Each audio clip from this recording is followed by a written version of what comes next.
महाराष्ट्र के बाद जहां नामांकन खत्म हो गया है, लेकिन बागियों पर खींचतान तेज हो गई। महायुति में सबसे बड़ी जंग नवाब मलिक को लेकर है। आखिरी दिन अजीत पवार ने नवाब मलिक की उम्मीदवारी पर मुहर लगा दी। बीजेपी के लिए हालात असहज हो गए। दाऊद से लिंक बताकर हमलावर बीजेपी सिर्फ इतना बोल पा रही है कि मानखुर्द में प्रचार नहीं करेगी बीजेपी। वहीं उद्धव गुट जमकर चुटकी ले रही है, दोहरा मापदंड का आरोप भी लगा रही है।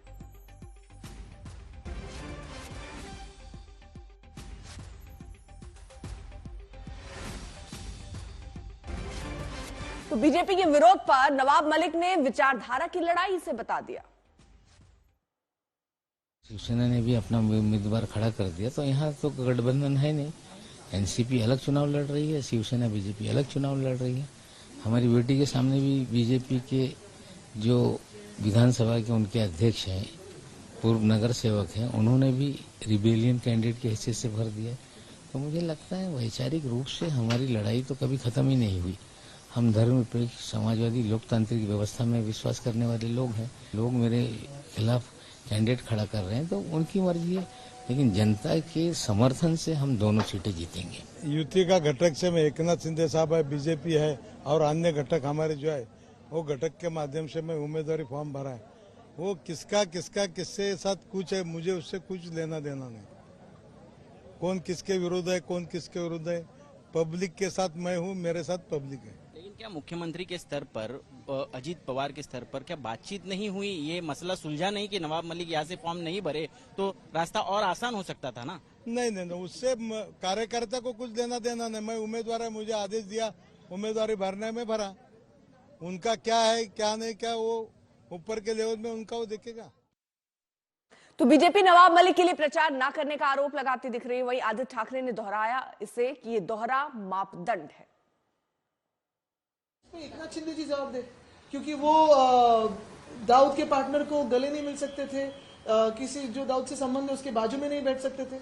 फिर इकबाल मिर्ची का क्या हुआ, फिर दाऊद के पार्टनर का क्या हुआ, ये एकनाथ शिंदे जवाब दे। क्योंकि ये सारी जो बातें उन्होंने की थी तब वो सिर्फ खुद के स्वार्थ के लिए थी और खुद को जेल में नहीं जाना था, इसलिए उन्होंने पलटी खाई, भाग के गए थे गुजरात। विषय फक्त नवाब मलिक यांच्या अधिकृत राष्ट्रवादी काँग्रेस अजित पवार गटाच्या उमेदवारीबद्दल आहे।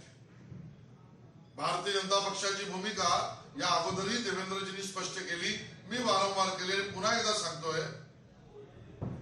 नवाब मलिक यांच्या उमेदवारीबद्दल भारतीय जनता पक्षाची भूमिका हीच आहे की भारतीय जनता पक्ष नवाब मलिक यांचा प्रचार करणार नाही, प्रचार करण्याचा विषय येत नाही। आमची भूमिका दाऊद आणि दाऊदशी रिलेटेड केस या संदर्भातल्या व्यक्तीच्या प्रचाराची नाही।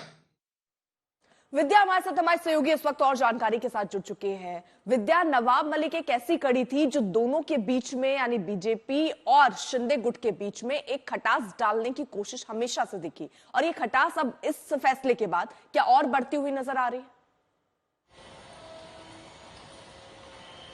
जी बिल्कुल, खटास तो बढ़ी ही है, लेकिन आप अगर देखें तो ये सिर्फ 5 सीटें हैं।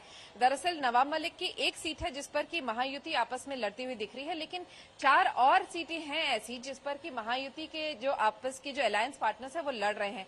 वही चीज हमें महाविकास अघाड़ी में भी दिखने को मिल रही है। महाविकास अघाड़ी की कम से कम 7 ऐसी सीटें हैं जिस पर ये सो कॉल्ड फ्रेंडली फाइट होने वाली है, यानी कि अलायंस के खुद के पार्टनर्स, जैसे कई सारी सीटों पे कांग्रेस और जो शिवसेना है यूबीटी की, वो आपस में भी लड़ते हुए दिख रहे हैं। तो तकरीबन महाराष्ट्र में 12 ऐसी सीटें हैं जिस पर कि ये फ्रेंडली फाइट्स, यानी कि वो फाइट्स जिन पर कि वो एक दूसरे के लिए नहीं कैंपेन करेंगे बल्कि एक दूसरे के खिलाफ वहां पर ये लड़ते हुए दिखेंगे। तो इनके कई सारे जो 12 सीटें हैं उस पर ये देखने को मिलेगा। नवाब मलिक का खास तौर से, क्योंकि फडणवीस और नवाब मलिक की लड़ाई बहुत पुरानी है, 2021 से चली आ रही है, और ये एकदम जैसा बीजेपी के लोग कहते हैं कि एकदम पर्सनल लेवल पे है ये लड़ाई है, और इसकी वजह से, इस लड़ाई की वजह से नवाब मलिक के लिए कोई भी समर्थन नहीं मिलने वाला है बीजेपी और शिवसेना की तरफ से, ये साफ दिखता है।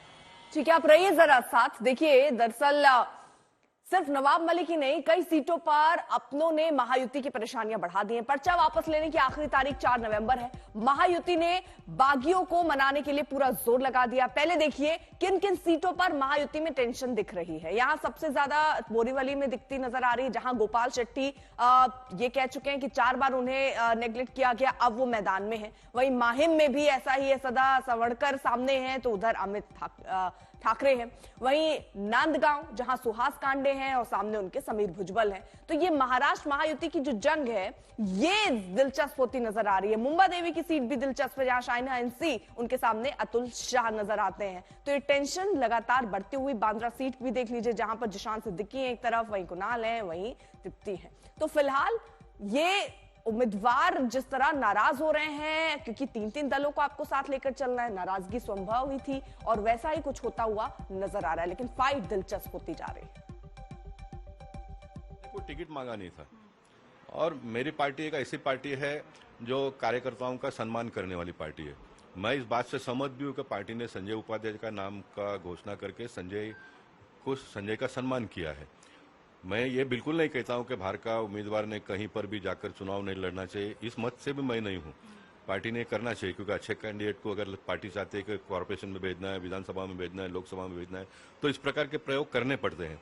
लेकिन आप बार बार एक ही जगह पर करो, इसके खिलाफ में मैं हूं। ये चौथी बार हो रहा है। विनोद तावड़े जी आए, सुनील रानी जी आए, पीयूष गोयल जी आए और अब संजय उपाध्याय, ये चौथी बार आ रहे।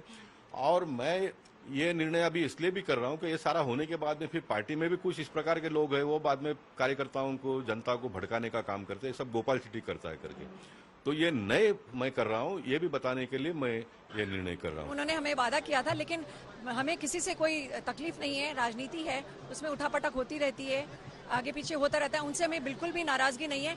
लेकिन हमारी लड़ाई मोर्जी पटेल से है, जो कि एक भ्रष्ट इंसान है। वो पूरी अंधेरी बेच खाया है और कोई भी उसको पसंद भी नहीं करता है। लड़ाई हमारी उसके साथ में है। विद्या हमारे साथ लगातार मौजूद है। विद्या, ये बताइए, जो बाकी खिलाड़ी कितना खेल बिगाड़ेंगे? जी देखिए, जाहिर सी बात है, अगर पार्टी के जो कैंडिडेट खुद से नाराज होकर कई सारे कार्यकर्ता तो ले ही जाएंगे, वोट बैंक भी काफी सारा खींचेंगे।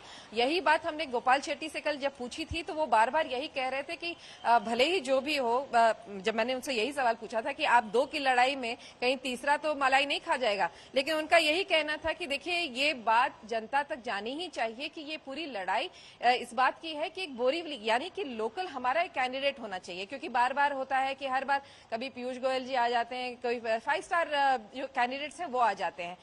उनका मानना था कि चलिए पीयूष गोयल जी आए, वो मैं जितने काम करूंगा उससे बढ़ के वो 4 ज्यादा काम करेंगे, इसलिए मैंने कह दिया था कि आप चलिए लड़ लीजिए इस इलेक्शन चुनाव पे। लेकिन हर बार ये नहीं चलता है। यही इसी विरोध में गोपाल शेट्टी आए थे। अब 4 तारीख आखिरी तारीख है विड्रॉल की।